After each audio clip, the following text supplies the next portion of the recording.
Hello guys, this is your friend and we are back with a new fanfic. And if you enjoy this fanfic, then please press the like button and subscribe to my channel for more fanfic like this.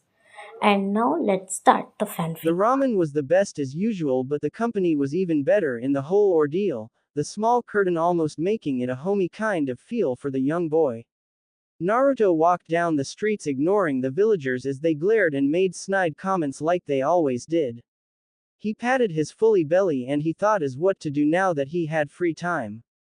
The thought of going to the one of the training grounds that he knew was no longer in use by anyone anymore, so no ninjas would come and kick him out. Nodding to himself, he ran home to get his tools for practice, then ran to the training ground, only to hear a grinding noises and some on-cursing, then a tree falling. Naruto hid behind the trees closest to him and peered out to see a white-haired man making a blue ball in his hand and ram it into a tree which got a spiral-shaped cut in its base almost cutting all the way through the trunk. Naruto couldn't help but gasp in awe at the jutsu. What he didn't expect was a kuni to come flying at him. Naruto fell on his rear and squeaked as a second later the white-haired man was standing in front of him, the same blue ball in his reared back hand. Naruto got a good look at the guy now. He had get on his feet and his mesh armor that may be a full body version on by the fact it was also seen on his arms. A green pair of GI pants and shirt that were tapered after the knee and elbow, a red vest that was longer going past his butt when he stood, with a yellow circle on each shoulder. Naruto could see a large scroll like the ones in Hokage Gigi's office on his back. On his forehead was a headband with a kanji on it, though Naruto didn't know what it said. On the man's face was two red lines running from the corners of his eyes. His eyes were the color of coal, and a mole on his nose. The man's expression was one of surprise once he saw him, and once the man collected himself he plopped down on his butt and rubbed his face. Naruto forgot about his near death and was excited again, so he got up on his knees and put both of his hands on the old man's legs, making the man look up, as he leaned towards the old man's face. "You so have to teach me that awesome jutsu. It was powerful, and if I had that I can become Hokage and protect everyone, and then they will respect me and stop looking down on me, Datbeo." Naruto said loudly, getting closer to Jiraiya's face with a large smile on his face that was a perfect copy of Kushina's smile.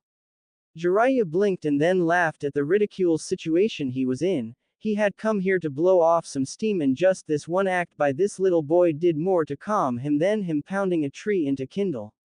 It seemed he has his mother's talent to ease tense situations with something so simple and unintentional. He grabbed the boy in a hug and held him for a few minutes, running his hand over the soft blonde spiky hair. "Thanks kid, I needed the laugh. I was having a bad day until now," said Jiraiya, who then let the boy go. As he let him go he frowned. The boy looked like he wanted to stay, so he sat Naruto sideways in his lap while they talked. Also, that verbal tick of Kushina's was just shown to be hereditary. Poor kid. "Sorry about scaring you like that, kiddo, but what are you doing out here?" Jiraiya asked, looking down at the boy who leaned into him. It was sad and scary that he wanted attention so much that a complete stranger was a welcome thing. Though once Minato and Kushina got back, he would have to have the stranger danger talk with the kid, and his parents needed to know of this so they could keep an eye on him. "I was coming out here to train. I'm in my first year of the academy. But I'm not that good yet," Naruto said, then leaned back a bit to enjoy the closeness and warmth. Jiraiya noticed the need for a companionship and decided to see if there was something he could do to make the kid feel welcome, to have him as a training buddy and comfort.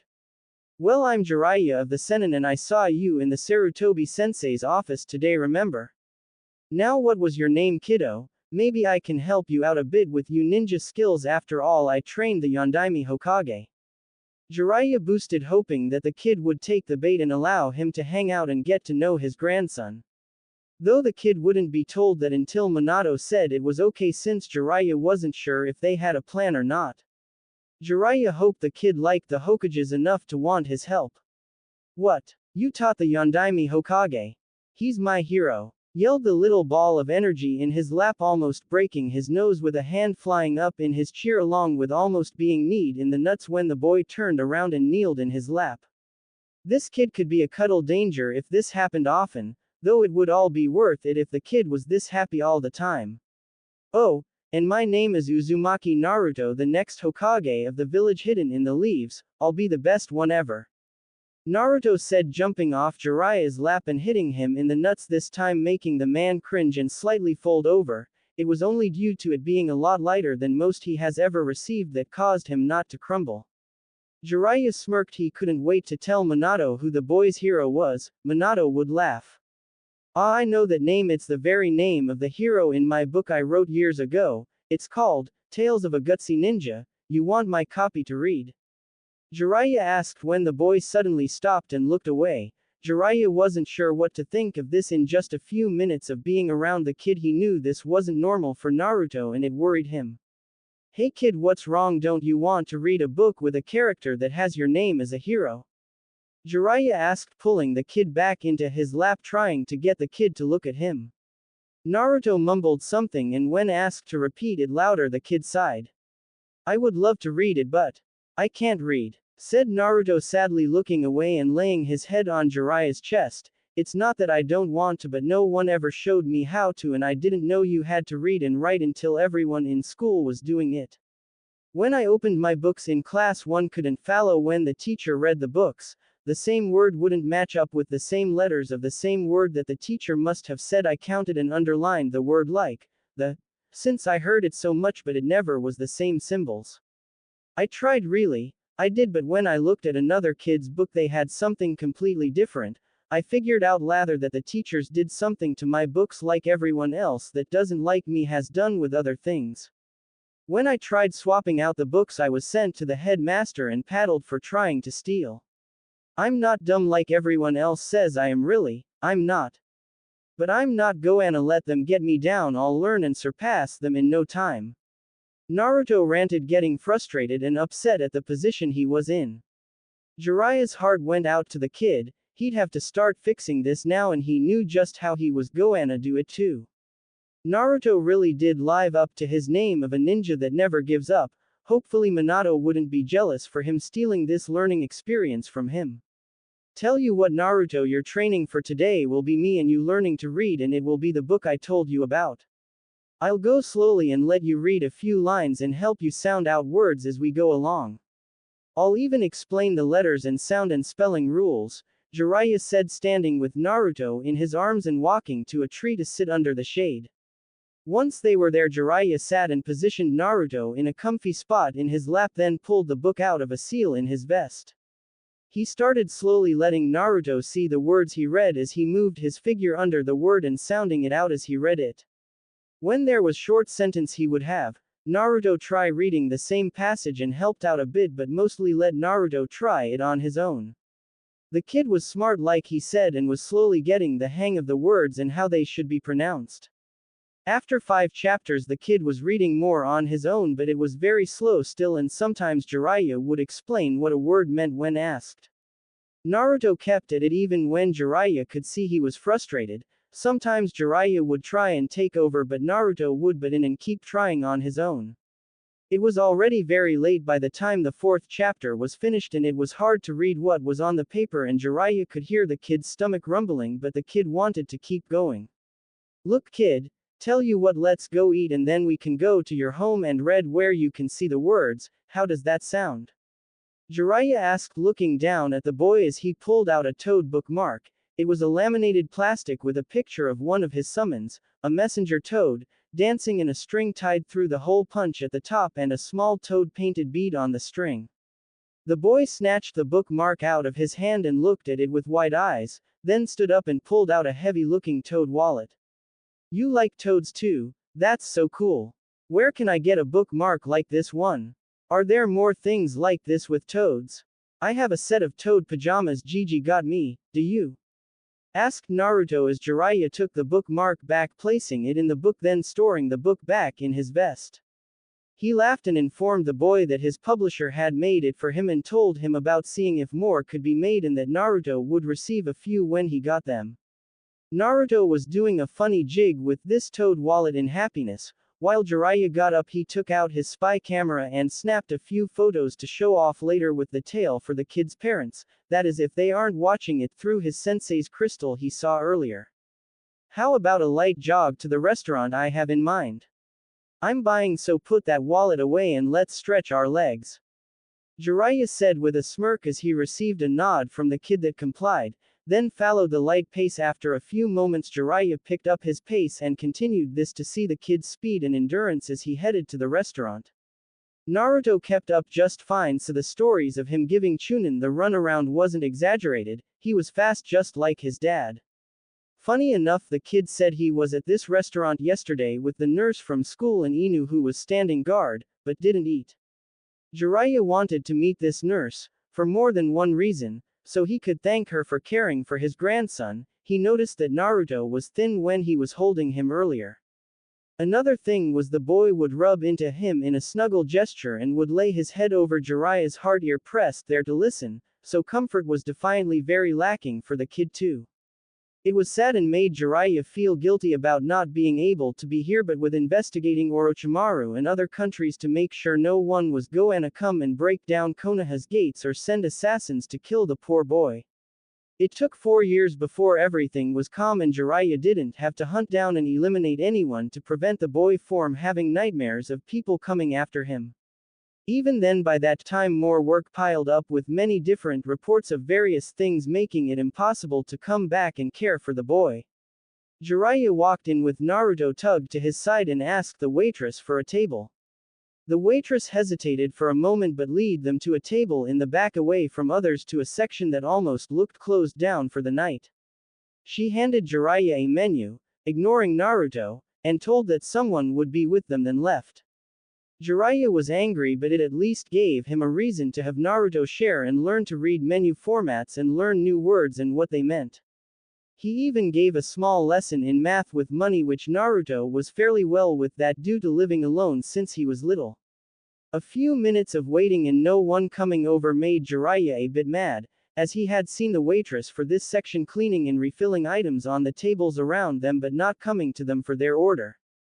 Also, she was making sure the grills were taken care of and were off so no accidental fires started. Seemed she was doing anything to not have to come over to them.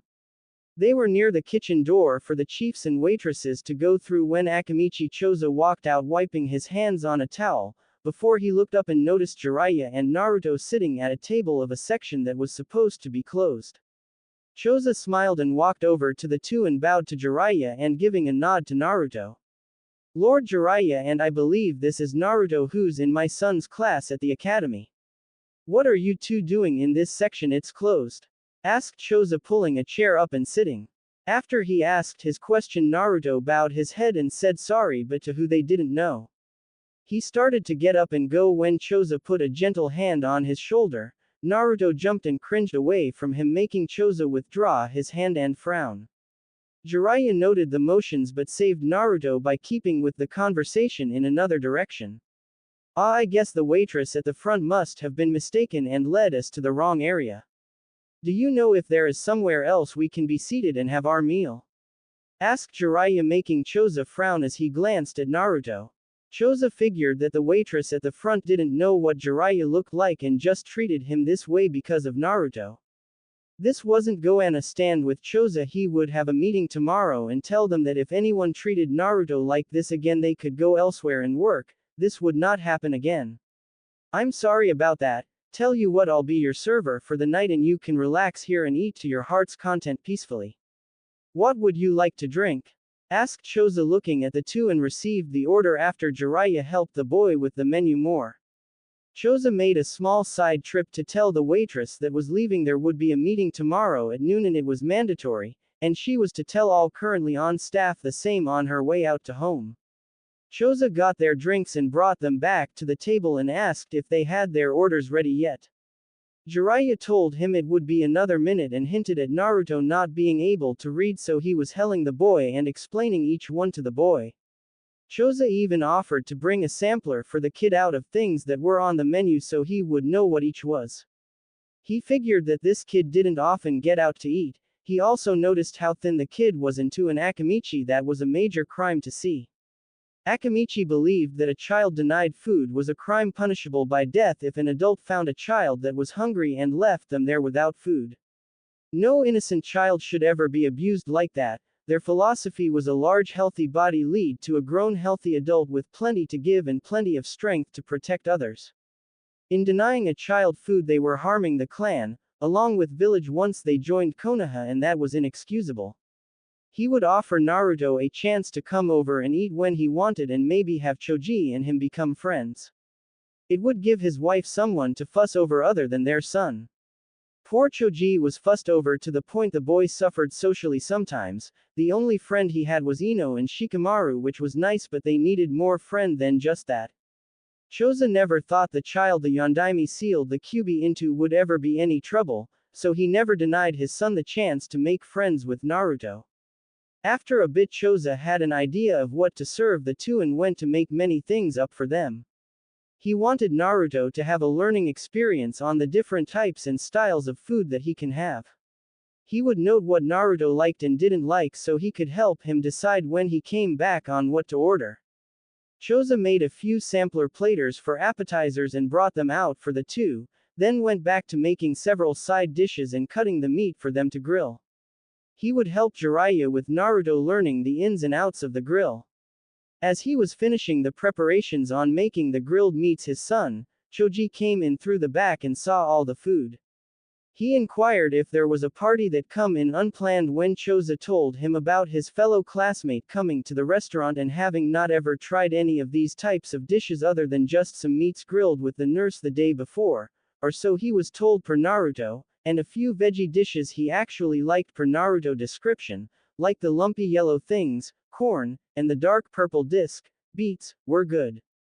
Choza had two cooks and his son help him carry out the food and set up tray stands so the table had room for the guests to eat without knocking over the dishes. Choza helped young Naruto with the dishes and putting little bits of everything for him to try as Jiraiya set himself up and nodded his thanks to Choza for the help. Choji shyly said hello to the two and went back to the kitchen to get some food too and sit by Naruto, after asking Naruto if it was okay. The two boys talked while they ate and Jiraiya spoke with Choza. Choza asked if Jiraiya knew anything about the academy class being closed, since Choji and the others were sent home early with orders of waiting until the Hokage or academy headmaster to send word when class would be back. Unfortunately, this was the first time Jiraiya heard of this, and that was when Naruto regaled the tale of his Anbu guard, trashing his teacher into the floor. Of course, Choji was a bit calmer about what really happened that he could see, after they went back and forth for a bit between the boys. Jiraiya got the basic idea of what happened, but he would talk to his sensei about the school issue and also either asking why or informing him of Naruto's inability to read and write. Jiraiya was feeling guiltier by the moment, and he has only seen a little bit apparently. His grandson had a lot against him. Maybe he should have Tsunade take a good look at the poor kid, and they may have some words with their sensei depending on what was revealed would tell whether there would be a funeral soon enough. They had been eating and talking for about 20 minutes before Jiraiya looked up and saw Sarutobi sensei heading their way. Choji had finished his small meal and was leaving to go home with a message for his mother that his father might be late coming home, and had just missed the Hokage by moments. The Hokage came and sat at their table with their invite. He greeted all present and answered Choza's question about school. "Ah yes, I had messages sent to the students' homes a bit ago. They will return tomorrow and continue where they left off. I came here to talk to Naruto, though I was not expecting to find you here, Jiraiya. Have you two been together for a while?" asked Sarutobi, helping Naruto put more items on his plate and turning away the offer to share in the meal, though Choza did bring him tea after getting his answer and then left again to work and let them talk. Naruto went oddly quiet, though it could have been due to him being busy eating. Jiraiya was kind of giving Hiruzen a bit of a stick eye, which was odd for his student to do. Hiruzen could see that Jiraiya wanted to speak, so he made an inviting gesture to bring up what Jiraiya had on his mind. He winced as he saw Naruto stuff his face in an uncivil manner and lightly placed his hand on Naruto's arm and started helping him with manners without talking to him, only gestures for the corrections, as he waited get Jiraiya to start talking. Sarutobi-sensei, I have to really wonder at the education system of the schools and orphanages here in the village. I ran into young Naruto-kun here while I was blowing off steam in an unused field and found our conversation enlightening. Did you know one of your first-year Ninja Academy students couldn't read? There was a clatter of silverware and dishes as Naruto nearly choked on his food.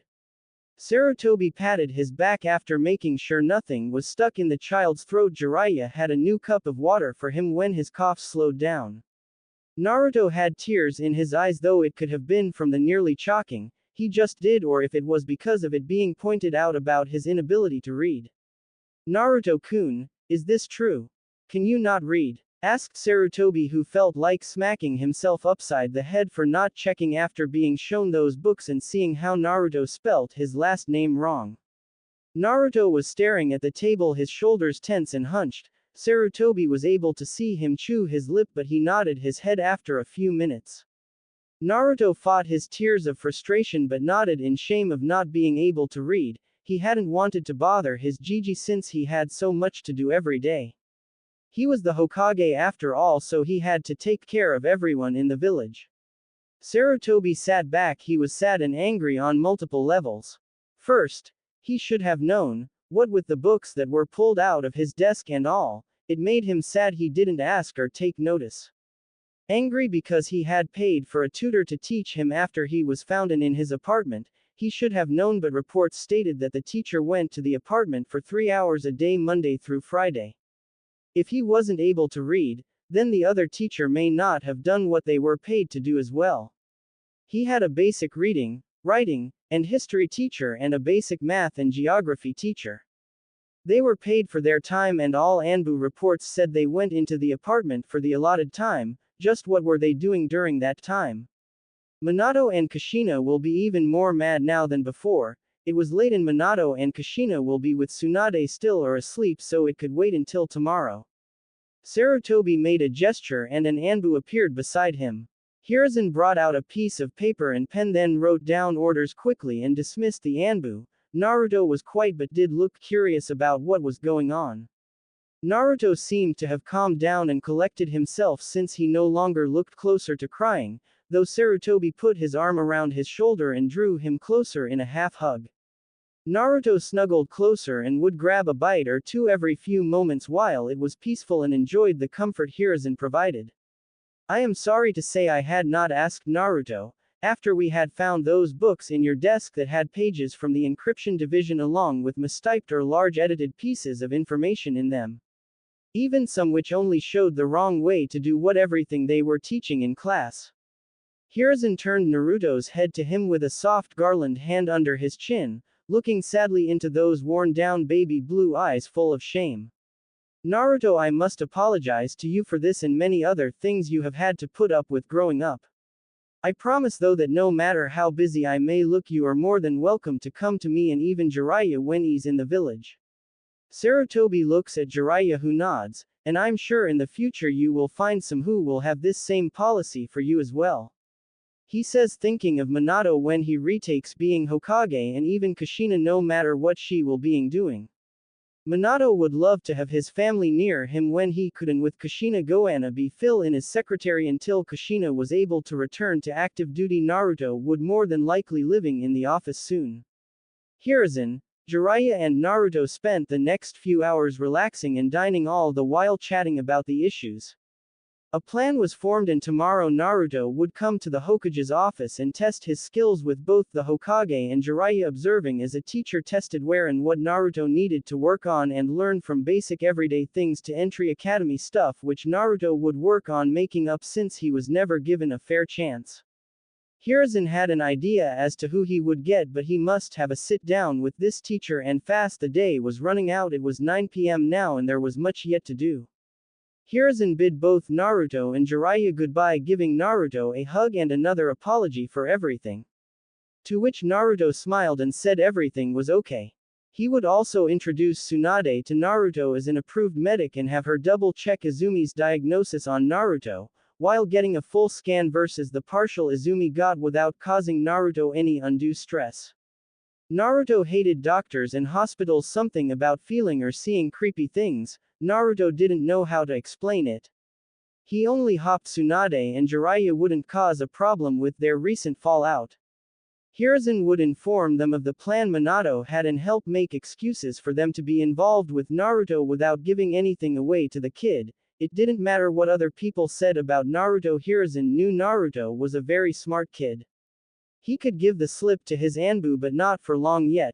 Chunin were already completely lost when the boy ran, and when he hid they couldn't find him at all.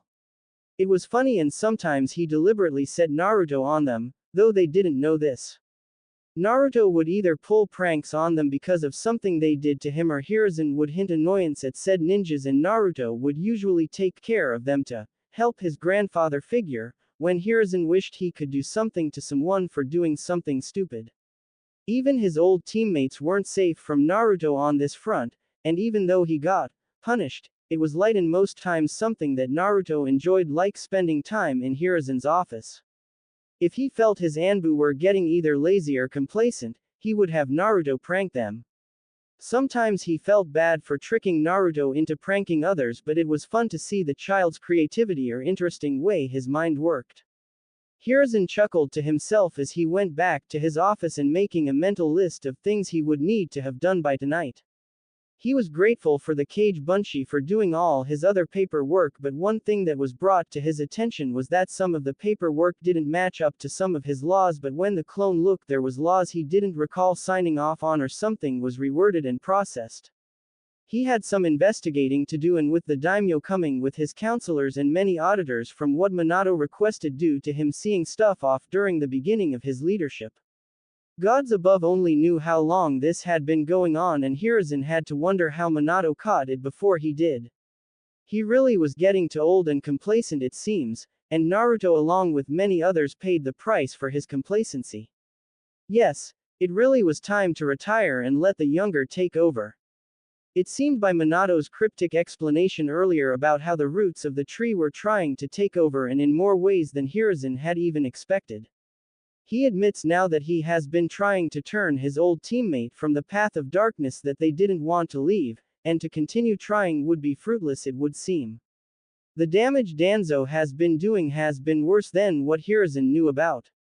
Minato had found evidence of root in many areas that have actually caused more problems than has helped. There was even evidence that it was going to come and bite them back in the rear from more than one place. So much to do, but so little time to do it all in. Back with Naruto and Jiraiya. It was maybe another half hour before Naruto was finally done eating and trying out all the samplers he could. Naruto was sitting laid back and rubbing his distended stomach, looking very sleepy but happily so. Jiraiya mentally laughed to himself, thinking about the food bill Minato and Kushina would have until Naruto moved out or was able to help buy groceries with his ninja pay. Maybe when Naruto was a chunin, Kushina ate a lot, as it must be an Uzumaki thing. Jiraiya went to the chief door and peered in, calling for Choza, who was sitting in his office making notes to be sent out to his other employees for tomorrow's meeting. Choza came out and gave him a smaller bill than what it should have been for the size meal they were given. Choza explained the samples were on him, only one adult meal and one child's meal was charged to them, and Choza would have it no other way. Jiraiya would pay the bill and leave a generous tip for Choza. He was told to leave the amount on the table and Choza would be out to clean up in a few minutes. Jiraiya went back to the table to find Naruto even more sleepy than when he last saw him. Naruto barely had his eyes open and was slowly falling into the seat cushion next to him. Jiraiya chuckled and pulled out his wallet and placed his money on the table, then put his wallet away again. He walked over to Naruto and kneeled to get to the young boy easier. Jiraiya put his one arm under Naruto's thighs and one under one arm and behind Naruto's back, then lifted. Naruto startled a bit but settled when Jiraiya got him laying against his shoulder and chest. Standing with the limp weight of a child was easy for Jiraiya compared to having to carry fellow adult ninja off the field. Jiraiya walked out of the restaurant and went to where he knew Naruto was living. After all, his sensei had slipped him a paper and key with Naruto's home address and the temporary living arrangement that was set up for Jiraiya. The trip was quiet, The few people out didn't quite know how to react with Naruto in his arms, so they stayed away from them, for now, which Jiraiya didn't mind at all. He went through the market area to a moderately well-kept housing area and found the street Naruto lived on. The apartment looked like it had seen better days. There was graffiti on walls, outside was mild, but stepping into the main floor's entryway was another story. Holes in the walls and trash on the floor was everywhere. He could see the doors were not set right in the two apartments on this floor. One should have been the apartment manager's and one for any disabled, elderly renters so they would have easy access to their home. Looking at the mail boxes on the wall, he could see that there were 3 floors, this one and 2 more. Naruto lived on the top floor in apartment 3C. It had a balcony for him to enjoy per sensei's note. Jiraiya was to stay in 4C. The note also mentioned that Naruto had the whole building to himself since he moved and others had left. Hiruzen mentioned that he was paying the boy's rent at the moment, from the orphan found, and giving Naruto a strip for food, clothes and such. Hiruzen mentioned that the landlord needed to be investigated for fear that he was asking Naruto to pay more for damages done to the building that the council had agreed to pay for since it was unruly civilians, ninja, doing the damage. Once the daimyo came with his auditors and checking here and everywhere that Naruto went shopping or any money involved area. Jiraiya went up the 2 floors worth of stairs and arrived at the 3rd floor. This floor was a little better, but not by much. The doors were in their frames correctly and the place had a few spots of fresh paint. Other than that, it wasn't very inviting to be there with the dim lights and hollow feel you got from just standing there in the hallway. More signs of the village's poor treatment of one who should be held as a hero, even as royalty, since Kushina was a princess and his grandmother was considered a princess by the villagers and other ninja. Jiraiya went to Naruto's door and could tell right away that it has been scrubbed multiple times to the point the paint was washed off in some spots.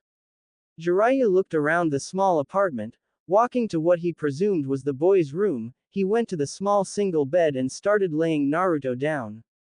He paused when for a moment, he worried the bed would give way, but then made sure none of his weight was against the bed's side and placed the child down. Naruto muttered and attempted to kick off his sandals but failed. Jiraiya chuckled and lightly grabbed Naruto's small foot and removed the ratty sandal.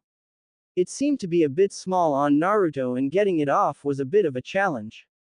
Then he looked around for the pajamas Naruto told him about. After a bit of searching he found what the bottoms to the outfit.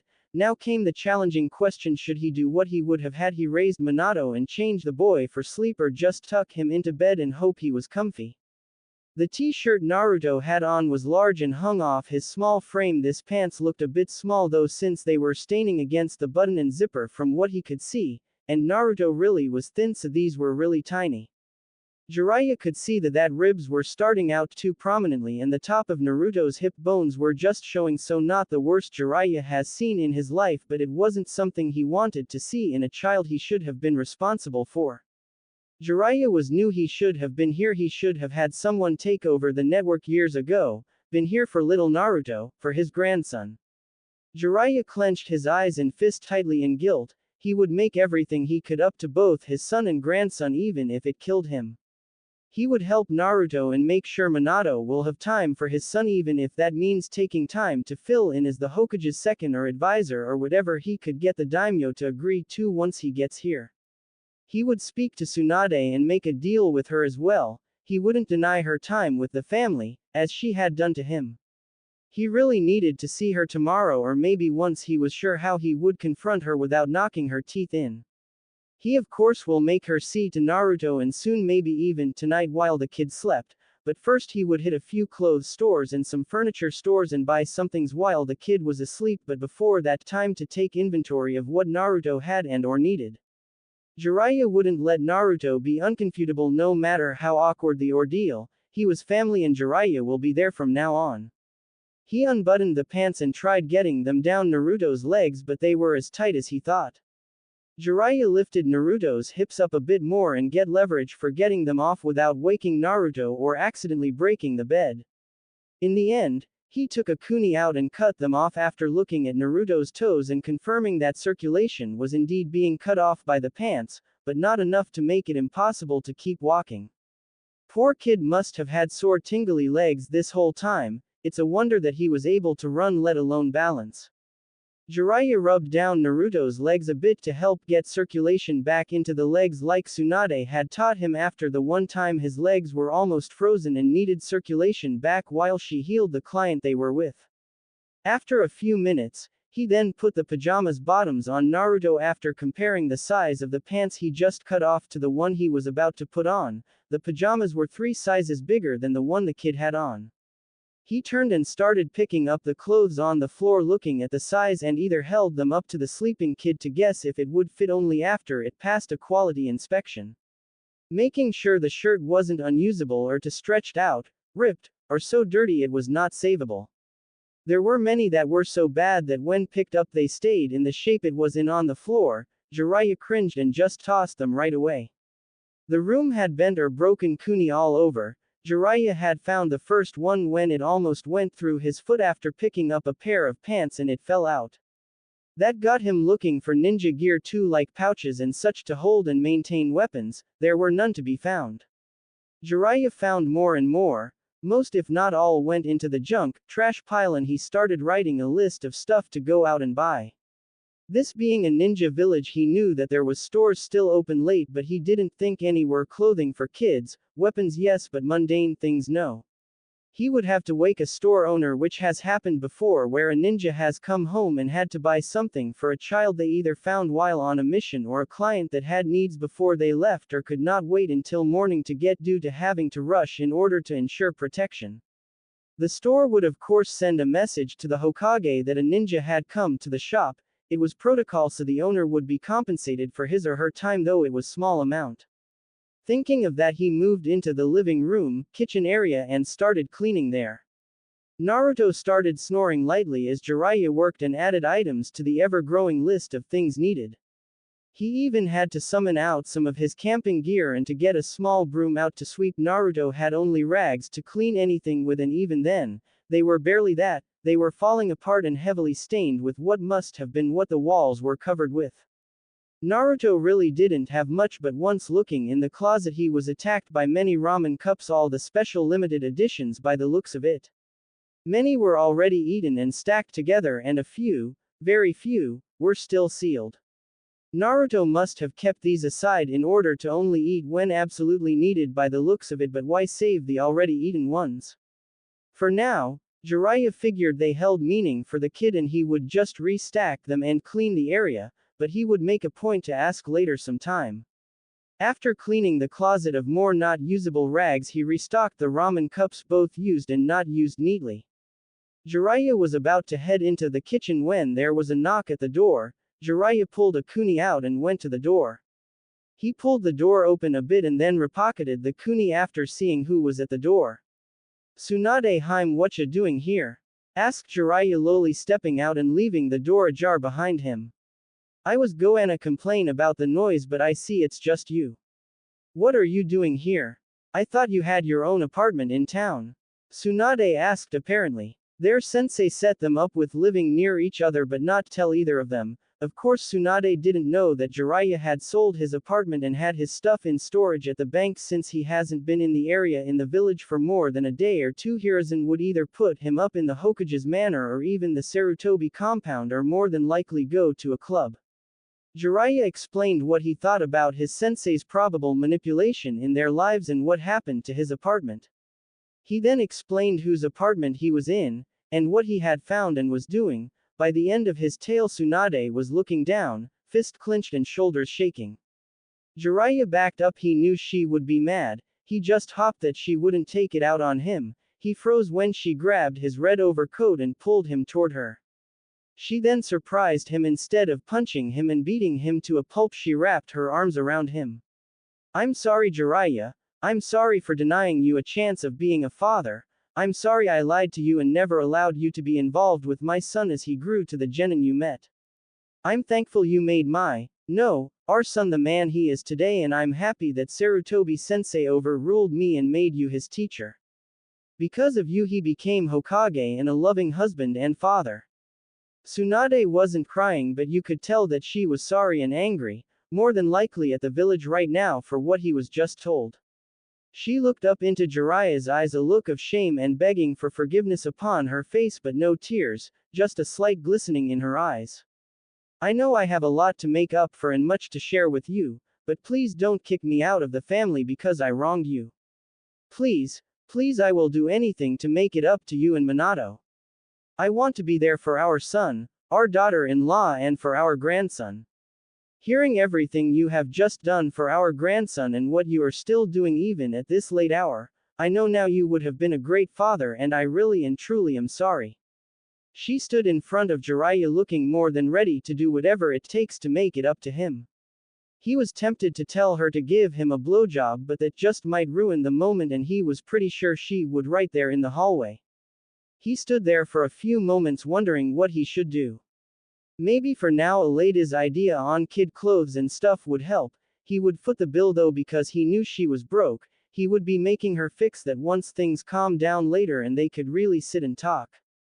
I'll tell you what, I need to finish in here and then go shopping. You are better at kids stuff than me because of Shizune. You will check over Naruto's health as well before we go though, and I will get an Anbu or make a clone watch over Naruto while we go shopping.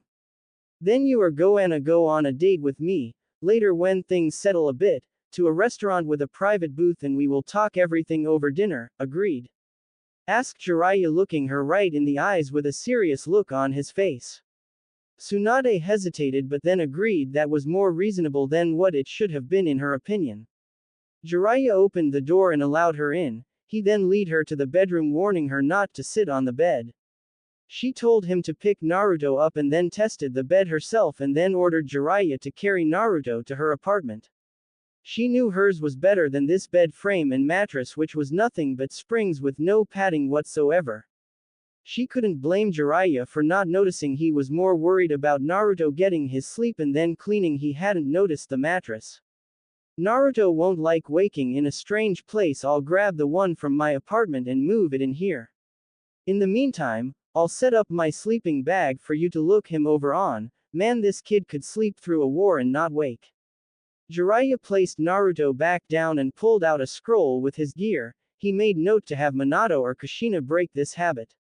He unrolled it and went to the seal with his desired item, then applied chakra to make it pop out of the seal. He then walked to the side away from the bed and not where he would have to work around Naruto, then placed it down. He moved Naruto there and pulled out a blank scroll and started making a new seal. Check out his couch. If it's not usable, check the cushions and chair for lost items, and then I'll seal that away too. Then we can let Minato or Kushina burn it tomorrow. Chuckles should help them blow off some steam. After all, we will have to talk about with them epically, Kushina with that hot temper of hers. Jiraiya says, remembering the days when people used to call her a tomato and pay the price for it. Tsunade nodded and went to the living room while Jiraiya cleared out under the bed. There he found an odd box with a drawing on it. It was of three people: a tall female with a dress, yellow hair and brown eyes, then a man with brown hair and blue eyes, and a small blonde with blue eyes, all smiling. The two parent-looking figures had their hands on each shoulder after having crossed over to the other side from which they stood on. Jiraiya smiled and opened the box to see many different cards within. None had any writing on it other than the date printed on the back of each. 4 years worth, and after looking them over and sorting them, he got an idea after looking the over. One had a male with a cake and candles on it 4 times on a specific day, and same for the female. Then there were 4 with both male and female standing together, and what might have been bells in the picture and doves. If Jiraiya had to guess, 4 of Minato's birthday cards, 4 Kushina birthday cards, and 4 wedding anniversary cards. Though the date of the events were wrong, but they were always the same month and day every year, so Naruto must have made the dates up himself. Looking further, there was even Valentine's Day cards, Father's Day cards, and Mother's Day cards within. He put them back carefully. He would ask Tsunade if they should tell Minato and Kushina about this or just let them be surprised about it if Naruto showed them it. By this time Tsunade came in with a trash bag and told him the couch was in just as bad shape, then started to throw out the pile of clothes that were no good. Jiraiya showed her the box. After getting her attention, she sat next to Jiraiya and leaned into him. Jiraiya could tell she was close to tears now. She was wiping at her eyes as she kept looking through the cards. She asked why there was no writing. Jiraiya had to explain that Naruto was unable to write or read and that tomorrow they would be testing him with a teacher Sarutobi was thinking about. She was quiet as she put the cards back carefully and replaced the lid back on the box, then moved it to the side. She sighed and went over to where her grandson was laying and ran her hand through his hair. He leaned subconsciously into her touch and sighed. Tsunade smiled sadly but then got a look of determination on her face. I'll get over my fear of blood and heal your mother, my little sunshine. They will be able to be with you and teach you and walk with you. They will see you grow and be there every step of the way from now on, I promise. She says softly to him, then starts running a diagnostic on him, frowning as she went from his head down to his toes. Many old fractures in arms, legs, and chest area, though one on his right arm was recent. The legs didn't heal correctly and are affecting his balance along with the old breaks on his toes and ankles.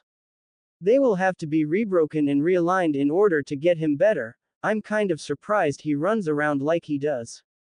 Tsunade said with a light chuckle. She has heard stories from a few people she asked on her way home earlier. Then continued her mental notes aloud but softly enough so not to wake Naruto. His ribs are okay, but I will make reinforce the old break damaged and healed it better. It appears as though they healed with no help from any medics. Typical boys rough housing and getting hurt but not going to a medic unless they are dragged there half dead. His head and spine are good but his weight is very poor, though I think the QB is helping with that. There are signs of the nutrients being efficiently moved to where it is needed. We should up his food intake for a bit and limit his physical activity to light workouts. We want weight but not loss of muscle tone. Then once he's near the weight he should be, we can reduce the amount of food a bit but return his workout to normal standard. She said as she lifted his shirt and started doing an organ read to ensure everything was working there. She frowned a bit. There seemed to be bruising from earlier today. She wondered why. She would need to speak to Sarutobi and see if he had any idea of anything having happened to Naruto. Most of it was healing fine, she just had to heal his kidney a bit to make Naruto more comfortable since that was still the most bruised. She had just gotten done healing his kidney when Naruto jolted up, shocking her and almost hitting her head. Oh, sorry Nico, sunshine, did I wake you? She asked, trying not to startle the boy. Naruto just got up and went past her and out the door. She followed him and realized that he wasn't even fully awake enough to recognize she was there. She chuckled and so did Jiraiya, who had just finished sealing the bed and couch and was watching Naruto as well. Jiraiya would stay until Naruto was back asleep just so he didn't freak out. The sound of flushing was heard and then Naruto opened the door again. Wash your hands, young man, said Tsunade, pointing to the door he just left. He obediently did as was told and went back to wash his hands, then came back out to go to where his bed used to be, then mumbled to himself and laid down on the hard floor, where his bed used to be, with no fuss or worries. At this both Jiraiya and Tsunade laughed full out this time. It was so funny for this to happen and the kid really didn't notice anything at all. Jiraiya finished laughing and shook his head, then went and moved Naruto back into the sleeping bag, with Tsunade's help, by opening the bag. Naruto huddled down in the warm bag and rolled over to his side. How about buying him a new bed tonight and all the other things he needs now instead of bringing the bed from another apartment? I hear he likes orange. We can buy things he likes and make his day tomorrow. I'll leave some Cage Bunchy behind to watch him so we can go. The clones will finish cleaning here too, said Jiraiya as he made the hand seal for Cage Bunchy and two appeared, and two started to clean and gather things. On his way out, Jiraiya left a non-duplicated scroll for the Cage Bunchy to use to store the broken kuni that they would turn in so they could be recycled later. They left and made sure to lock the door behind them. Naruto would be safe with the Cage Bunchy there. They would know if anything happened. They went into the shopping district and looked to see what stores were open and what store would soon open. It was just becoming daytime by the time they had spent cleaning and caring for their grandson's apartment. Hopefully they could get everything and be back before Naruto woke. They made a plan for Jiraiya or Tsunade to make a cage bunchi and send them with the furniture first, then go clothes shopping, and depending on the time they would either get Naruto and have breakfast, then get Ninja Academy gear, or get the gear and then have breakfast with Naruto. They found a store that had some items they could see that and they liked or thought that Naruto would like as well. They knocked on the door and waited while the store owner got up and opened the door. The owner, in pajama bottoms and a pale blue bathrobe, was in his 40s and starting to get grays in his brown hair. He had tired eyes until he saw who had knocked on his door at 6:15 a.m. in the morning. Lady Tsunade, Lord Jiraiya, how may this lowly store owner help you today? He said while bowing to them. We are in need of buying a poor child that has nothing, some furniture and some bedding that you have here. We are in a bit of a rush and need to get it set up so the poor child can rest and awake to a wonderful surprise. Said Tsunade with Jiraiya nodding. The owner lead them in, flicking the lights on and shutting the door behind them. He nodded and motioned for them to follow him to the children's section in the store. We have a brand new set that came in yesterday, only just set up for display last night after closing, you may be interested in. Is the child thinking of becoming a ninja by chance? If so, then he or she may like this set. Said the owner, stopping at a bed set that was displayed. There was a fluffy square rug on the floor, a russet red-orange color put on an angle to look like a diamond. The bed frame, one bookshelf, 3 shelves, 1 nightstand and 1 dresser were a golden oak wood with a clear natural varnish, light-colored wood. On the ends of the shelves was the Konoha leaf burnt into the wood ends, each a different length with photo frames of silver set on for display along with other knickknacks. The bookcase had 2 bookends, both different from each other. One looked like a flame, another was a kuni. On the bottom half, there were slots for scrolls to set and organize them into categories, with space to place labels. The nightstand beside the bed had a lamp connected to an organizer that had slots for putting 2 leg pouches and on fanny pack in, along with place for a folded headband leaning up for display, was a blank fake one. The dresser had 6 drawers and wooden block knobs with the Konoha leaf burnt into the flat surface. It had a will of fire, flame piggy bank on it on the back right, an oval white cloth on the center and a tray for items on top of that. A mirror was attached to the back and would stand tall enough that he would be well into his teens before he outgrew it. The nightstand had a drawer and an open cubby hole to place large things in for the display. It had a brown rectangle wicker basket with a soft cream cloth lining and a blue ribbon that looked stitched through and held it over the edge and tied into a bow. It had a teddy bear in it and some other prop toys for either gender. The bed was a basic frame with a high headboard and a large Konoha leaf burnt into the center and painted in red and kanji for the will of fire, above that also burnt into the headboard. The underside of the bed had 2 drawers on each side of the bed with similar knobs as the dresser. Above that was a cloth scroll with a ninja looking like he was jumping from a branch and his kuni drawn out in a deflecting move and 2 throwing stars looking like they had just been deflected. In the background a rocky wall behind him. Jiraiya liked it and looked at Tsunade. She nodded her head in approval. She liked it too. Yes, this will do, and if we can I would like to buy some of the display props if you have them. Is it pre-assembled or needs assembly? She asked, running her hands over the dresser and looking at a few items she wanted with this set to come with them today. This bed requires assembly but the rest is already done. And as far as the props, we do sell them. Let me get an order form and we can start marking down what you would like and then gather things. I will have my son start gathering things up on the items you would like and making a charge slip. Did you have the Rio now or want a bank slip drawn up? The owner asked, looking at them as they checked out the set. He went over to the nearest sales desk and grabbed an order form and bank slip along with 2 clipboards, one for each, and went to each piece of furniture getting the UPN off the tags and then letting them point out different items they saw in the display they wanted and getting the UPN codes for them as well. Bank slip please, and if you could let my cage bunchi start assembling the bed so it can be sealed up and ready to be up in the room for the kid, that would be great. Now mattresses. I believe this is a twin bed. I would like one of your softest beds. What do you recommend?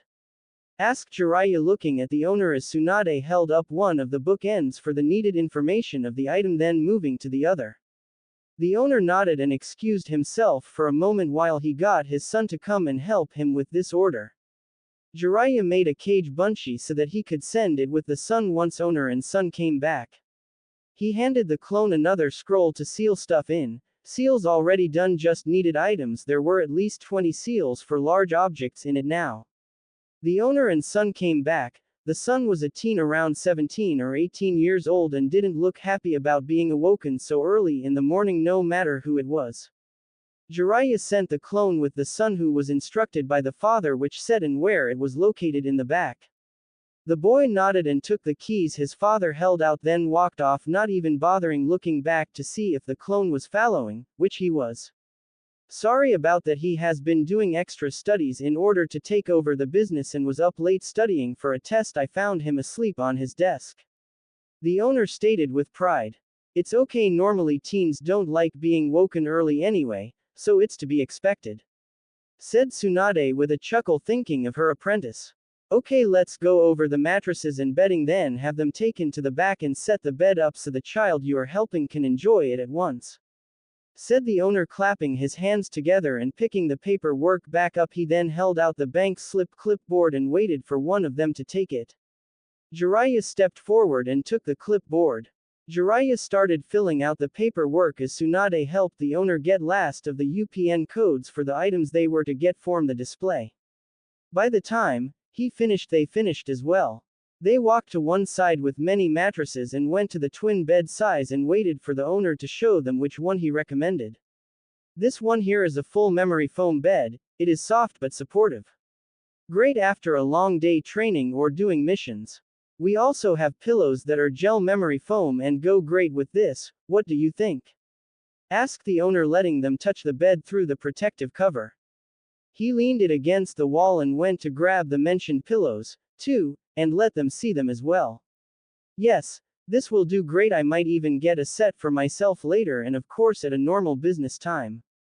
Now bedding, and I would like to look at other items you have for a bedroom in case there was something we think would go nicely for the child, Tsunade said after getting Jiraiya's approvals as well. The owner nodded and left the items together against the wall to be picked up on the way back after getting the bedding. They went down a bit to the corner with many beddings being displayed. They went right over to the orange colors and looked around. They found one sloyd orange with black trimming in the shape of flames at the footing, think Minato's cloak in bedding form. They found one and all the sheets and 2 pillowcases that went with it. They went and grabbed a heavier blanket since fall was around the corner and it would be getting cooler soon. They made their way to where more bedroom decor was and only found a toad lamp shade to replace the lamp shade for the nightstand organizer.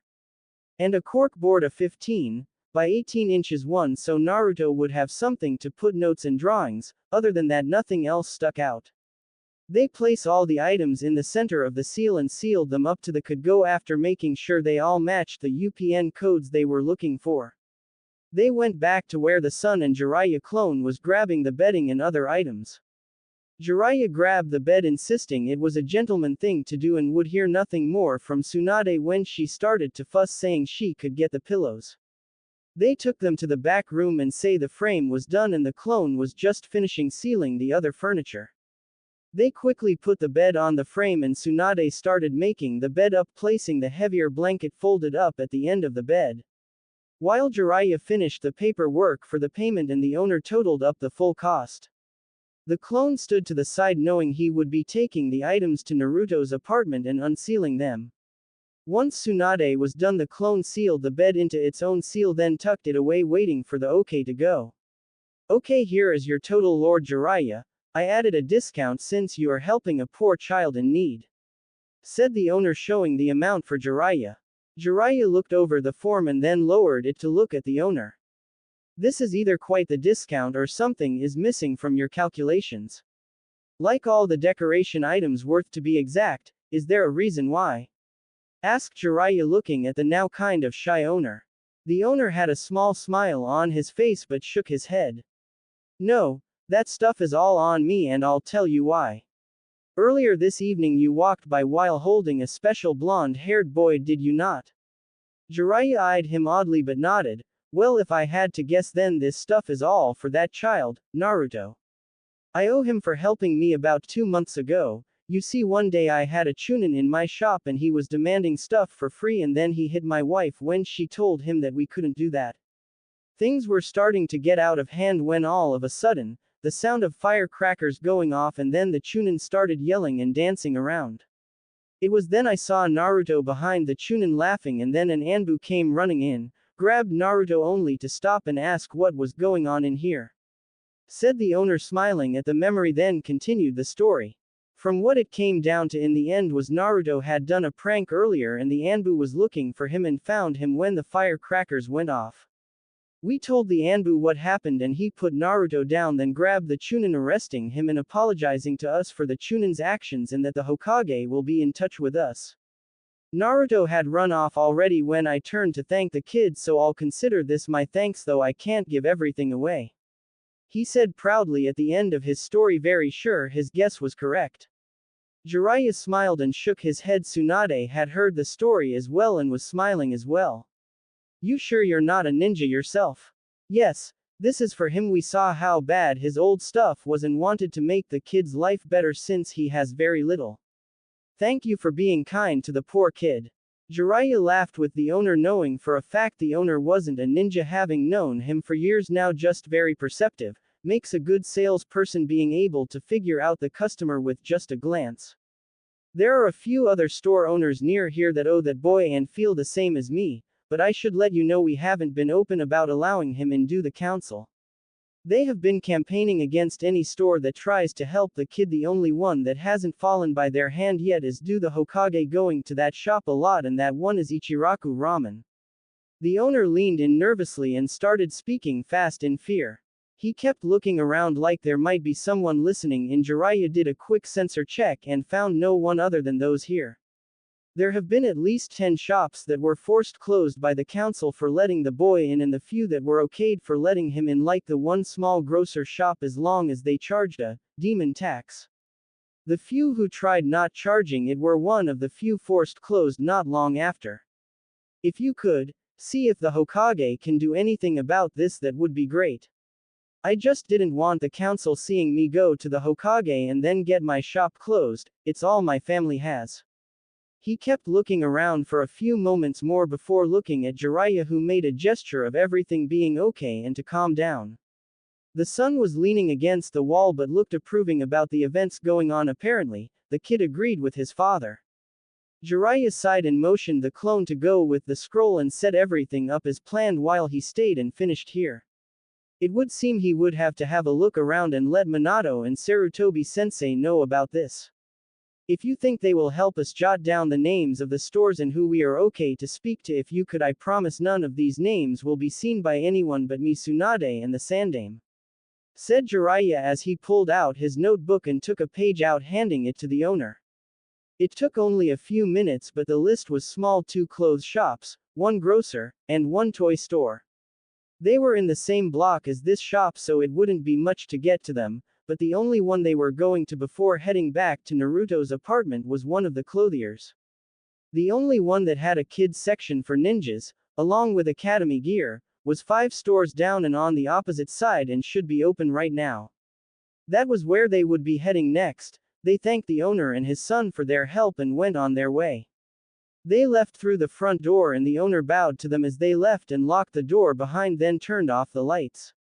Tsunade and Jiraiya walked to their next destination in silence, both thinking of what they just learned and were making a list of what they wanted to do to some people. For Tsunade, that meant that she would have to reclaim her seat on the council, and she really had no interest in that. But it appears her grandson would need her there, and for her to stay until she was no longer needed. Honestly, Minato and Naruto were the only reason she didn't leave once the meeting was done. She liked Kushina, but in her honest opinion neither her nor any other women she could think of would ever be good enough for her son, but that might just be her. Though she did want to thank her for the adorable grandson with chubby little cheeks she just wanted to pinch. Oh, he'll be a heartthrob when he gets older. She isn't afraid to admit that on more than one occasion she drove off fangirls from the hospital and sometime from stalking her son. Though all anyone thought was that she was there because her teammate was the one who was training him, but really even when Minato was in the orphanage and academy she would make sure she and only she was his doctor. Even now she wanted to kick Jiro out and take over treatment for Minato, but at first, she was a bit disoriented after the confrontation and revelation of the day.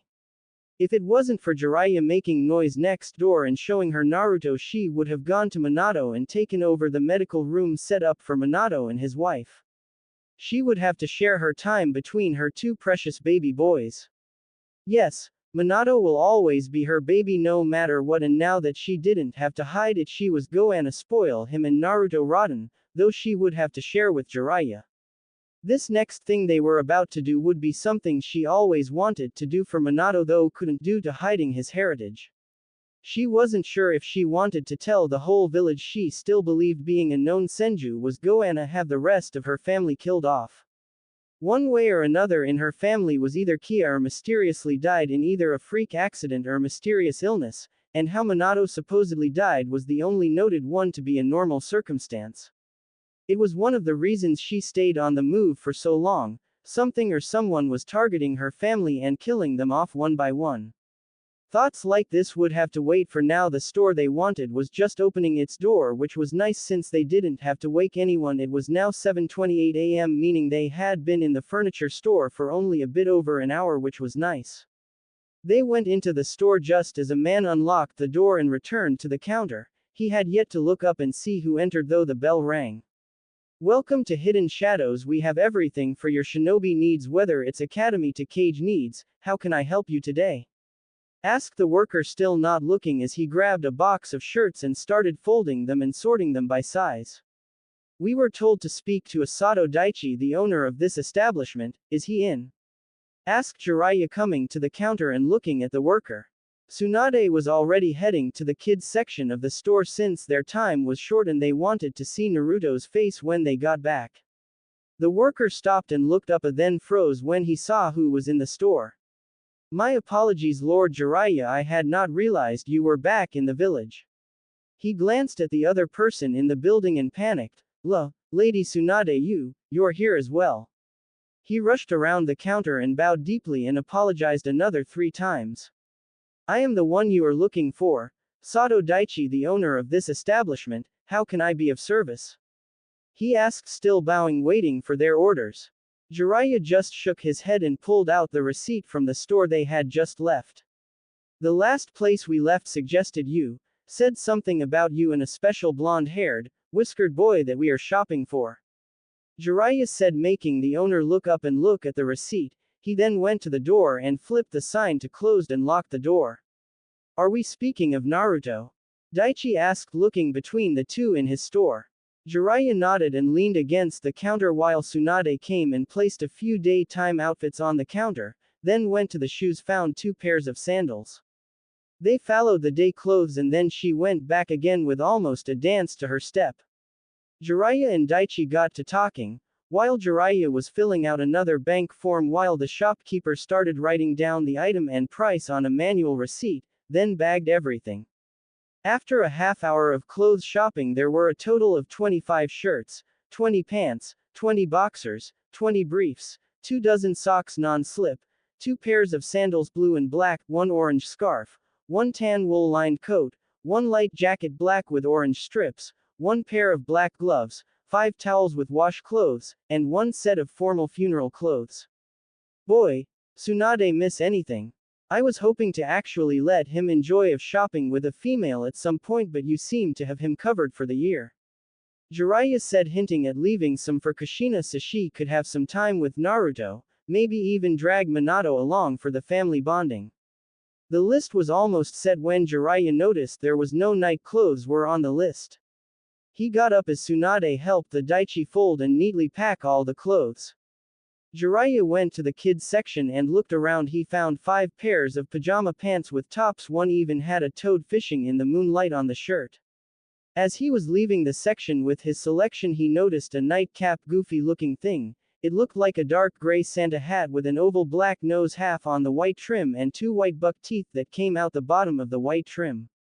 Jiraiya chuckled and put it with his collection of clothing, then continued to the counter, placing the items in front of the owner to be added. Again, They were given a large discount for all items and were asked to pass along the owner's thanks to Naruto for helping him. How was never explained. The owner went to the front and unlocked the door after making sure that they had everything they would need. He bowed as they left and then shut the door after them. It was now 8 a.m. and they really needed to get back. Naruto would either be away now or would be awake soon, though Jiraiya said none of his clones popped to tell him the kid was awake yet.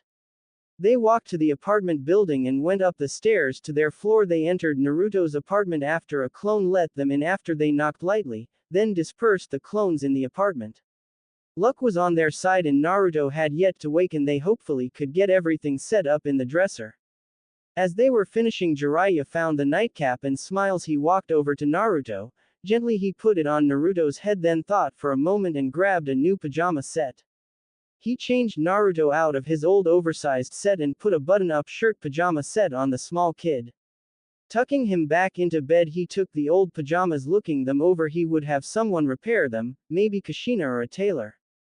Jiraiya went to the apartment next door and grabbed the couch there since it was in better condition and moved it over to Naruto's apartment, even the kitchen table and chairs since they were in better shape than the one Naruto had. Making one clone, getting a bit whined for his efforts. 5 was his limit. He moved the furniture in manually and carted the original table from Naruto's apartment. Tsunade had left saying something about needing some soap, shampoo, toothpaste, toothbrush, a comb, and cleaning supplies needed, also asking what Jiraiya wanted for breakfast. Jiraiya hopped to have everything set up and ready for her return. He whipped down kitchen again just to be safe and burn time, then he sat on the couch. Jiraiya didn't know when, but he fell asleep on the couch and now Naruto was looking up at him while having a death grip of a hug on him. The kid had a smile so bright and wide it almost popped off his face. No matter how tired Jiraiya was at this moment, it was well worth it no matter what. Hey kiddo, you sleep well? Jiraiya said, patting the nightcap as Naruto buried his head in his side again as he nodded. Jiraiya brought his arm around the small form and pulled Naruto tighter to his side, returning the hug. He glanced at the time and saw it was now 9:45 a.m. Tsunade should be back any time now. Naruto should get cleaned up and ready for the day. Both he and Naruto would be reporting to the Hokage's tower at noon for an evaluation of what Naruto would need to get caught up on. As if on cue, Tsunade came into the apartment with a couple of cloth bags filled to the brim and walked hurriedly to the kitchen table and put them down. She pulled out 24 eggs and a gallon of milk along with some more food. Apparently, they were go with a banquet breakfast. She had yet to notice them on the couch watching her. 4 iron skillet pans came out and were placed on the stove. She turned the knobs and waited, but nothing happened. She started messing with the oven for a few minutes and started to mumble angrily to herself. Naruto watched her wearily since the moment she stepped into the apartment, then saw her getting upset with his stove. He got up and went behind her, then grabbed the bottom of her shirt near her butt, making her jump. She grabbed one of the frying pans and turned around with a swing that would have hit Jiraiya had he been standing there upside the head. Jiraiya! She growled lowly, then froze as she hit nothing and looked down at the large blue eyes wide with shock and a bit of fear as the boy gulped, still holding her shirt end.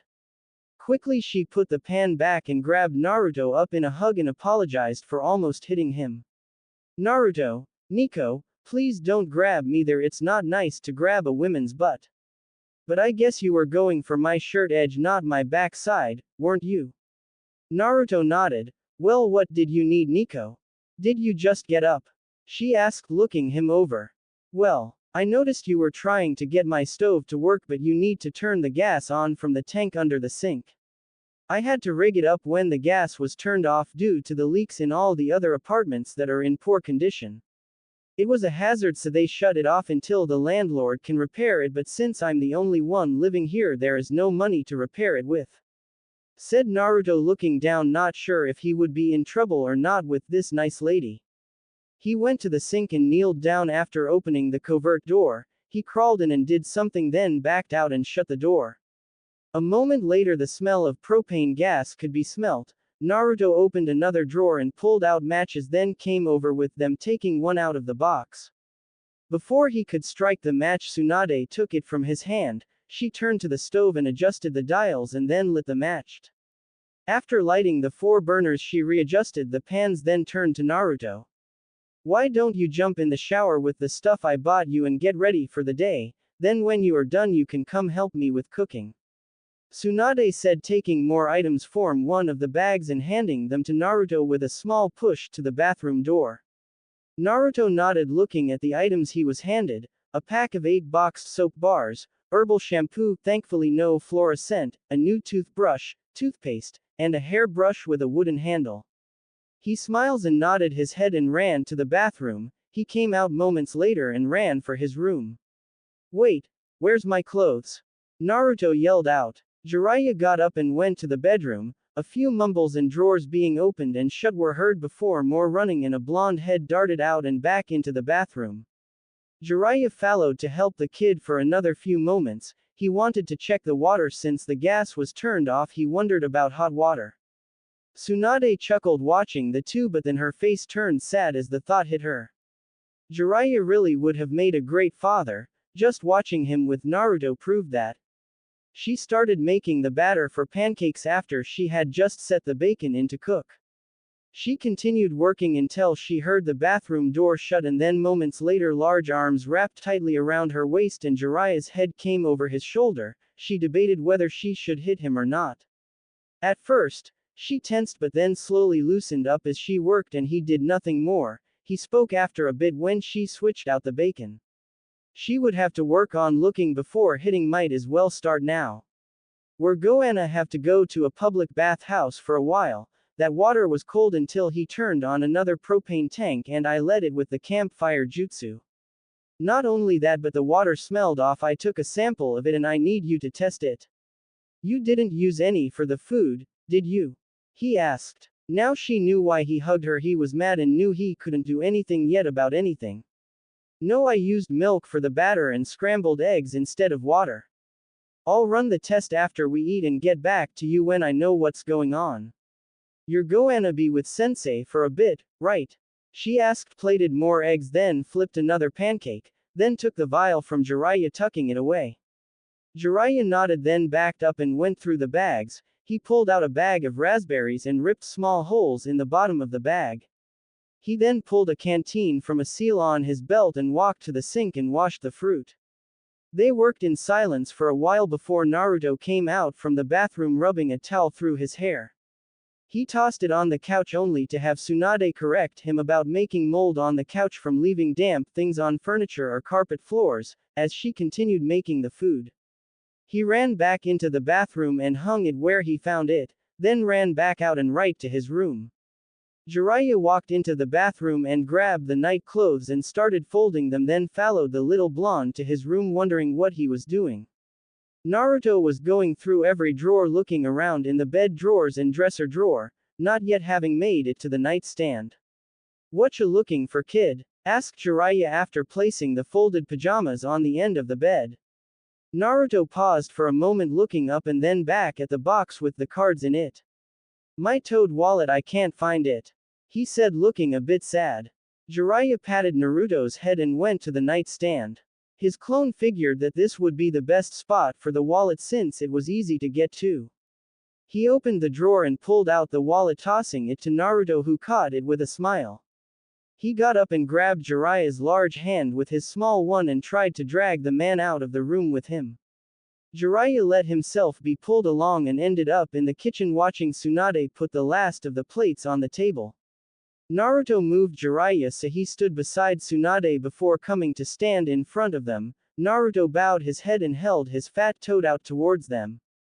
Thank you so much, Datbeo. I love the new things you bought me, but this is all I have. Please take it and I'll work on getting you more or doing extra work for you or something, said Naruto, holding the wallet higher and lowering his head, almost falling over due to poor balance. Jiraiya and Tsunade looked at each other and nodded. They had spoken about this, thinking that this might happen when he got up, and came to an agreement on how to handle it as they went out to shop for him. They both walked up and kneeled by him, getting him out of his bow and making it a three-way hug. At first Naruto didn't know how to react, but then he brought his arms around their sides to their backs and returned the hug. He would bury his head in one of their sides to the other one's side every few minutes. Jiraiya and Tsunade backed up but still kept an arm around his back as they balanced on the balls of their feet. Naruto, the only thing we ask is for you to keep your apartment clean and care for yourself and your things. We have heard about you from our sensei the Sandaime Hokage, and you know he can't give you all he wishes he could give you. So, we decided to step in after seeing what was going on. You do know why the Sandaime can't give you extra attention, correct? Asked Jiraiya, looking into Naruto's eyes, and waited for Naruto to answer. He never said why, but if I had to guess, it's because if someone thought that I was of value to him, they could take me or hurt me to hurt him, right? Said Naruto, looking at Jiraiya then looking down. He knew that no matter what, the old man he considered a grandfather figure couldn't ever really take him in, but at least he can have a friend of sorts in the old man.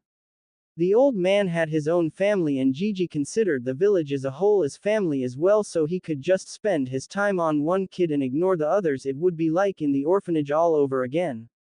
Naruto knew that the old man's first son died, and not long after his daughter-in-law died in childbirth, about 2 years ago, though Naruto has only seen a picture of Gigi's grandson.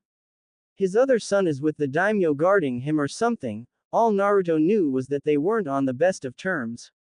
Jiraiya nodded to himself. The kid really was perceptive, but he wondered why no one but maybe Hiruzen knew about this trait. In some of the letters he had received in reports of the boy, there were so small hints that Naruto was smart and perceptive. But nothing outright said about it, mostly about Naruto's well-planned and thought-out pranks. Naruto just didn't know politics yet, so he was missing a bit of the why, but that explanation would work for now. Well kid, you're right about that, but it's a bit more complicated. Naruto was about to ask, but Jiraiya put a finger to Naruto's lips. I can't explain it now, but sometime soon hopefully you will be told the full political point of view. Naruto looked a bit angry but nodded. He was used to people avoiding stuff with him, but at least this guy was being honest with him, so that was a point for him. Jiraiya and Tsunade hugged Naruto again, and he returned the hug happily. They stayed like that for a bit before Tsunade pulled back. She patted Naruto's head while Jiraiya let go and stood up. They then made their way to the table and started eating breakfast while discussing what the plans were gonna be for the day. Naruto was to go to the Hokage Tower at noon and take a test to see where he would need to caught up. Jiraiya would stay for a bit but had errands to do, and so did Tsunade for the hospital. Both would be busy for a while after even Naruto would be done with his testing. They would make arrangements for one of the Anbu to train Naruto a bit in throwing, and the katas for the academy, preferably either Bear or Inu, would be suggested. Speaking of Inu, they needed him to come out to Naruto without his Anbu uniform sometime soon. Minato wanted to have Naruto familiar with Kakashi and hopefully either consider Kakashi as either a brother or uncle. Maybe even have Might Guy come and work with Naruto a bit, since Kakashi and him were friends of sorts, even though Kakashi wouldn't admit it out loud yet. But since they had an hour and a half hours before Naruto needed to be in the tower, Jiraiya wanted to get the little ball of energy tired out a bit, so he could sit still long enough to take a few tests at least. Tsunade wasn't all that happy about it, since they wanted to keep Naruto's physical activates down to a minimum, but with the promise to eat some fruit that she got an agreement out of Naruto for. They parted ways. Jiraiya and Naruto to run the forest outside the walls, and Tsunade to buy some fruit, apples, pears, peaches, watermelon, grapes, blueberries, raspberries and strawberries with some whipped cream to go with it, and a few bottles of chilled water for Naruto to snack on while he does his test. She would be waiting for them in the Hokage's office. Also in the agreement was that he was to stop for a healthy lunch on top of that. She made a point to say how this will make him grow so he wouldn't be so short. That seemed to be the key into getting him to agree to the healthy foods argument. Noon came fast, and within the Hokage's office stood Hiruzen. In front of his desk to his side was a man that was the secretary seen yesterday, and he seemed to be hiding from Tsunade a bit behind the Hokage. Tsunade had a large bowl of fruit and a lunch bento box. She was giving instructions to the teacher to allow Naruto to eat, and she was giving him a bit of a glare while sizing the man up. Jiraiya came in a few minutes after noon carrying a panting Naruto on his back. The poor kid was so covered in sweat that he looked like he just ran through a light rain and was a bit smelly when close up. Tsunade swatted Jiraiya upside his head and pried Naruto off his back in one motion. She carried Naruto to the bathroom connected to the office. A few minutes later she came out with a shirtless Naruto still whipping his neck and face with a washcloth she had found in there. At this point, Naruto had caught his breath and was laughing at the odd touches that tickled. Once Naruto noticed the Hokage and jumped down from the Tsunade's arms and ran for the Hokage and giving him a hug on the leg, a hand coming down to tussle Naruto's hair. Naruto started speaking fast, telling the Hokage all about his new clothes and bedroom stuff he had this morning. The Hokage nodded his head and smiled before gently grabbing Naruto's attention. Naruto-kun, I know you are excited about your new things, but I would like to start the testing now. The Hokage placed his unoccupied hand, one was still on Naruto's head, and held the Chunin's shoulder that stood beside him. This is Yumino Iruka and he is working on his teacher's certificate. This will count towards his credits, so this will help both of you. Now I have a table set up over in the corner, and Naruto, you must tell Iruka-kun if you need help or don't know something. I already told him you started learning to read yesterday, so that is covered. Said Sarutobi, leading them to the table that was set to face the Hokage and have student and teacher sit together. It had taken 3 hours last night just to talk Iruka into trying to testing Naruto, but Hiruzen was sure that Iruka could overcome the pain in his heart and put his student first. Hiruzen set them up with the large packet of test from civilian preschool to the civilian 4th grade and the current test for the first year academy, to the point that the current class was in the curriculum. He had all of Naruto's previous scores from the academy, but the private tutor's stuff was only notes of how Naruto did in the lesson. Most stated that the boy would rather do anything but learn, or he just wouldn't do the work.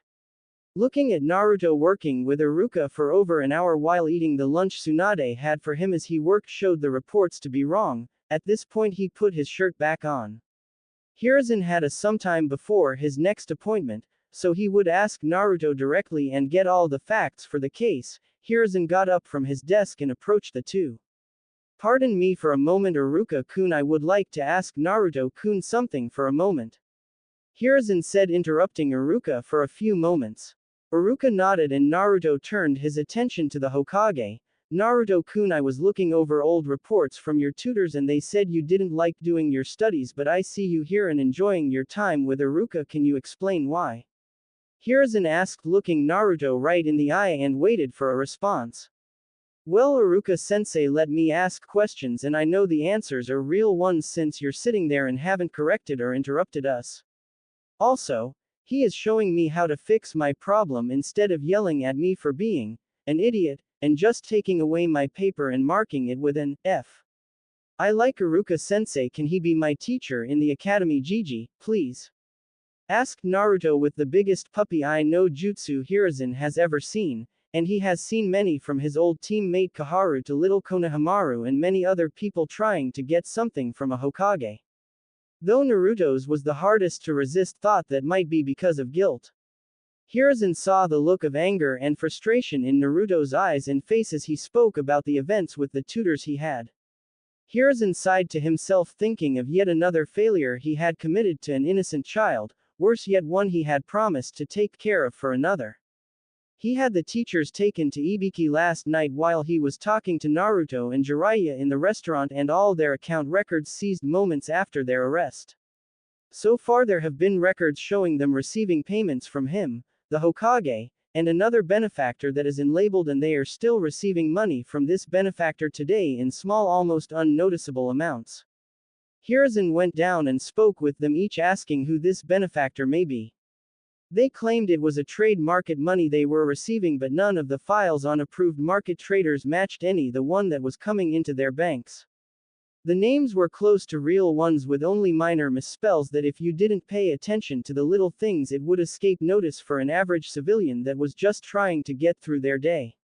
Ever since Minato brought things to his attention along with what his clones had found, Hiruzen has been looking carefully at everything that comes across his desk and had 2 clones in the back working on rewriting laws.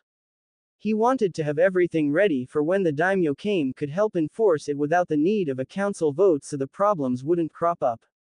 To rewrite a law needed a vote from the council except when the daimyo ordered it to be rewritten since he was the ruling power of the land while a kage was only a military power of the land for the daimyo. Things would be put back in order before Minato got back in full power. The plan was for Minato to work his way back into the system. Minato even wanted to run a few missions and get back to physical standard before retaking the seat as Hokage, which was a really good thing. The projected time frame was 5 to 6 months barring anything cropping up, but Minato would also work in the office for a few hours every day, after spending 1 to 2 weeks with Naruto once they get reunited. Minato was worried that Naruto would get very clingy to him and have a hard time once he went back to work. He wanted to get Inoichi's opinion on what him and Kushina may have to face when they reunited and what behavior they would have to pay attention to. Just to make sure Naruto becomes a healthy young adult as far as most ninja is concerned. Minato had a list of book topics he wanted and Kakashi was getting them earlier this morning. Minato and Kushina should have them now on top of having all the news files too caught up on the ongoings of the village, other lands and nations. Minato wanted the heads up in order to make sure nothing could come after the village or his family once they were back out in the open. Paranoid, yes, but sometimes it was a good thing to be paranoid as long as it didn't lead to an early death. But Hiruzen had spoken to Minato about it, and with help from him Minato should live a health ninja level of paranoia.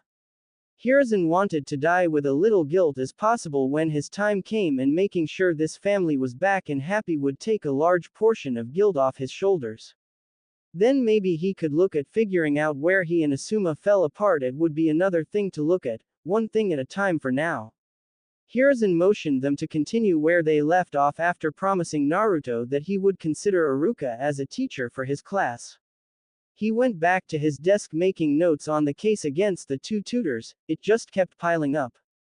Even after working for years in the shadows and having to do things he didn't like, it still sickened him the worse when it was done to children, and to have one harmed, either physically or mentally, right under his nose made it worse. Had his suspicions on who the mysterious benefactor was and he wasn't happy. It seems there was no redemption for this one after all. Not when he was being backstabbed after he made a ruling, and there are hits into this same suspect, the same being who encouraged the civilian council to act out in the manner they have been. Before too long 3 hours had passed and the test was done. Iruka was writing down his report at the desk he was working with Naruto in. Naruto was now bored and fully energized after having sat for so long and was bouncing in his seat. Some food and sitting still seems to be too much for the poor active kid. He started asking Iruka all kinds of questions and the Chunin answered everything he could, but one question came up and Hiruzen almost swallowed his pipe. Why do the women have, and why do they say they are having a baby when they are fat? Asked Naruto while scratching his chin and looking at the ceiling in the most innocent voice Hiruzen and Iruka have ever heard. In the ceiling tile above Hiruzen he heard a snort being muffled and another one by the bookcase. Apparently Anbu were just as shocked by this random question, but it gets better.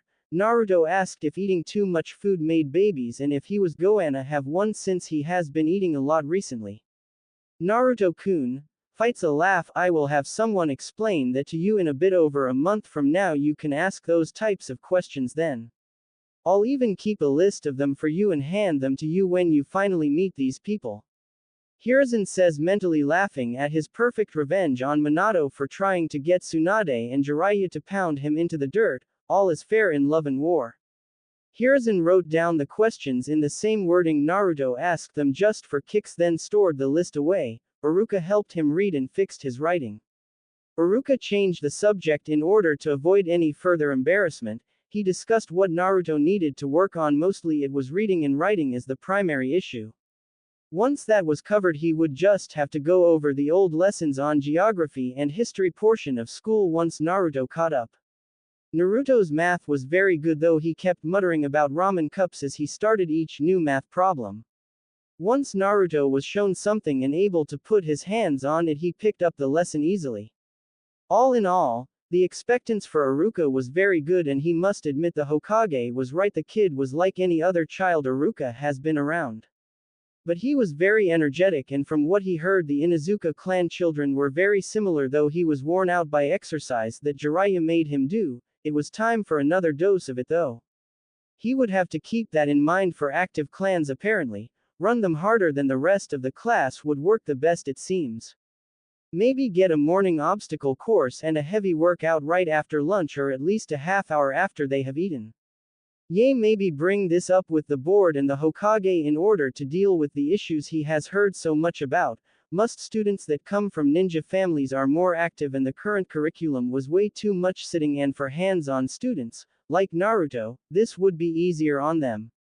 Iruka asked the Hokage if Naruto was still needed or if he could go and play or something. The Sandaime called out Inu to come and take Naruto out to a private field and show him throwing in taijutsu kata from the academy. Naruto jumped up and ran over to Inu, who had appeared after being summoned by the Hokage. Inu turned to the Hokage and handed him a scroll stating that this was from a neutral friend and Jiraiya, who had acted on the neutral friend's behalf, was hinted at. Inu then grabbed Naruto and carried him off like a bag of rice, with Naruto waving and a big cheesy smile on his face as they left in a sunshine. Hiruzen tucked the scroll away in his robes for now, since they had Iruka in the office and another appointment was coming in a few minutes. He would read it later when he had his quiet time and was sure no one was watching. Speaking of that, a tree root decided to welcome itself into the room. The root agent was hidden in the corner of the ceiling that should have been solid due to needing the heavy reinforcement needed to keep the office quiet and secure. Tora, come here for a moment, said Hiruzen. Waited for a moment before a male appeared from the floor, seeming to have transported through the wooden floor as Hiruzen wrote a note. Tora, please read and accomplish this task, please. Hiruzen said, not looking up from his desk, not giving away the task set for the new Anbu in the room. Tora read and made a seal, then blood started running down the wall behind Iruka after a muffled snap and splash was heard. Iruka turned around and freaked out for a moment before Hiruzen calmed him, saying it was a repair that was made after a large rodent made a hole in a once solid wall and ceiling. What he didn't tell Iruka was that the hole didn't just have a random jutsu in it but was regrown to no longer be hollow and now contained the crushed remains of a spy that should send a message to Danzo. He needed to get back to work, and so he did after dismissing Tora while thanking him. The other Anbu quickly cleaned the blood off the walls and floor before giving Iruka an invite back into his seat. So went the rest of the Sandaime's day until about 6 in the evening, when an Anbu from the wall appeared and announced that the daimyo and his entourage were within sight of the wall and approaching fast. It seems today would be another long one, though it was just about normal in such a large and growing still village. He did as Minato instructed and did not inform anyone of the daimyo coming. No need to warn our enemies of their impending doom now, is there? Minato told the Sandaime about what the letter mostly contained, along with a few things he said would have to wait until the daimyo came and could do something, hopefully.